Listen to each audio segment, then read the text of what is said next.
everybody, I am here today because, so a while ago, maybe it was a year ago, right? COVID makes it all blur together.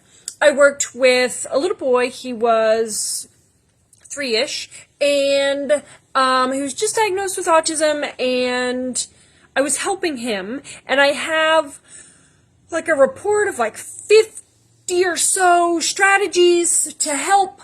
Well, now, I went in last week to see his sister who just got diagnosed with autism, and I wanted to share some of the strategies with you that are in the report, right? I got permission from the mom. She loves the videos.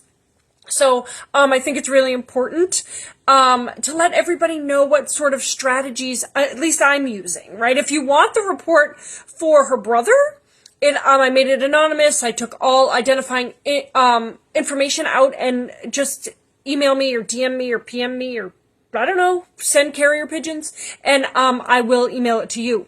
I will also make this one anonymous, and I will email this one to you too if you want, because I want people to go leave the fear-based strategies and go to love-based strategies. So here we go. So the first one is that we have to remember that sharing is an attitude. So we have to want to share, which makes home toys hard, which as adults, there's certain things I don't want to share. I always say, I don't want to share my car. I don't want to share my husband. I only want to share my kid with certain people, right? So we have things we want to share and don't want to share. So the skill we're trying to teach, right, because 98% of the time a challenging behavior is a lack of skill or an unmet need, is turn-taking. So we have to teach turn-taking, not sharing necessarily, right? Sharing is that attitude.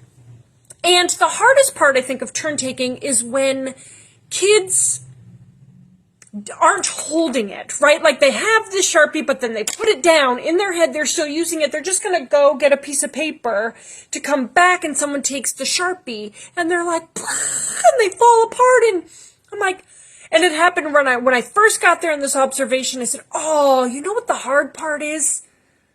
Is that I think it was still her turn in her head. You didn't know it was still her turn because she wasn't touching it or holding it. When you don't hold it, it's very tricky. So let's work it out. And we worked it out. The little girl who was using it, used it.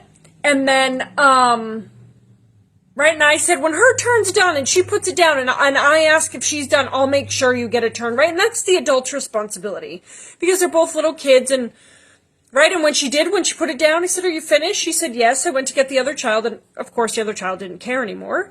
But, right, we have to make sure we do that follow through. The second one is this little girl, the mom said when she's having a hard time, she asks to go in her room. Should I be putting her in her room?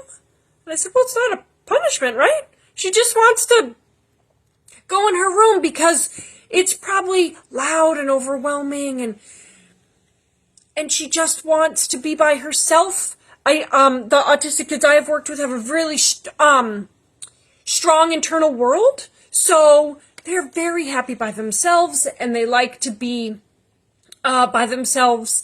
And the mom says she also has a tent that she likes to go into. And I said, yeah. So when she asks for those things, it's her way, right? She's only 2, I think, 2 or 3. I think she's 2. It's her way of saying, whoo, this is a lot. I need to chill.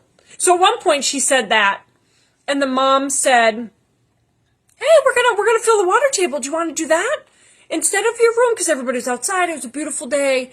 And I loved that the mom used water because water of all the elements is the most calming. So she went from I want to go away to calm myself down to a calming element. And the little girl stayed there, and it was wonderful.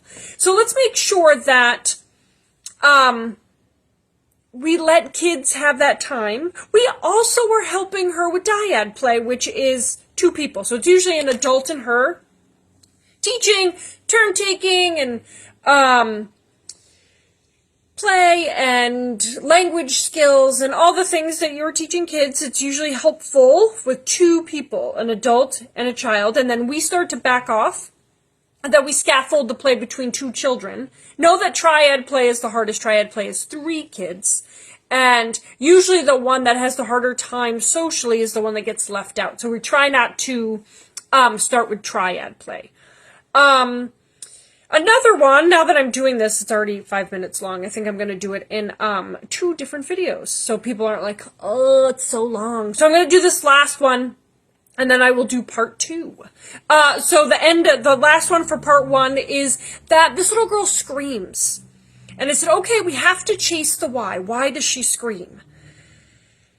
And I said, make a list of why she screams. And then we're going to chase the why on each one. Does she scream because she's overwhelmed? Does she scream because she went from 0 to 60 so fast and her brain doesn't know what to say? Does she scream because she needs help? Does she scream because she wants to scare kids off? Does she scream because that's her automatic reaction to trouble or problems or needing a solution? So I said, right, so what happens when she screams? And how do people react? Make sure that we're not blocking our ears. Kids might block their ears, but we're not going to block our ears. We're going to say, oh, I hear you. Or maybe you come up with this nonverbal cue of I hear you're screaming. I'm coming over. I'm going to help you. Maybe I'm going to hold your hand if you let me really gently to let you know that I'm there. Maybe I'm going to try to hold your hand, right? Of course, always, if it's okay. So we're going to teach turn taking. We are going to let kids, have alone time if they need it, and then, teach and scaffold play with dyad play. And we are going to chase the why with screaming. So those are the first 3 in this report. And remember to find me for the report for her brother. It's 50 or so strategies. And then you can DM me for this report. Part 1 and part 2 will be in the report. I love you guys so much, and I will see you, soon with part 2. Bye, guys.